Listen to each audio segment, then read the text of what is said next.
शेतकऱ्यांना न झुलवता तत्काळ कर्जमुक्त करा, उद्धव ठाकरेंची सरकारकडे मागणी.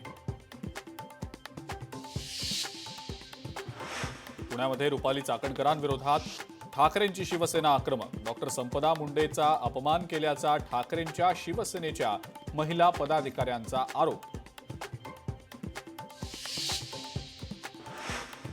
बीडमध्ये कडा महेश सहकारी साखर कारखान्याचा परवाना रद्द. माजी आमदार भीमराव धोंडे आक्रमक.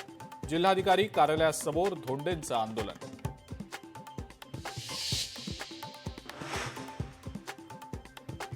गर्भकर्करोगाच्या लसीकरणासाठी सिरम इन्स्टिट्यूट ऑफ इंडियानं पुढाकार घ्यावा. आरोग्यमंत्री प्रकाश आंबेडकर यांचं वक्तव्य.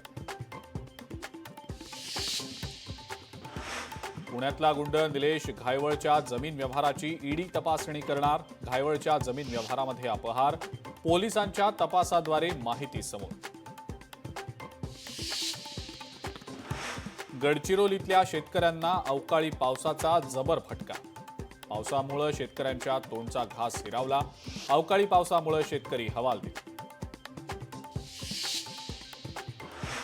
बेळगावमध्ये दुकानांवरील मराठी आणि इंग्रजी फलक पुसण्याचा प्रयत्न. कर्नाटक राज्योत्सव दिनाच्या निमित्तानं पालिकेकडून कारवाई. नाशिकच्या सटाणा तहसील कार्यालयाबाहेर ग्रामस्थांचं आंदोलन.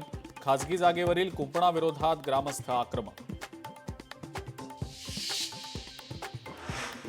मुंबईमध्ये मुसळधार पाऊस सुरू. सीएसएमटी ते दादर परिसरात पाऊस. पुढचे 3 तास मुसळधार पाऊस पडेल, हवामान खात्याचा इशारा.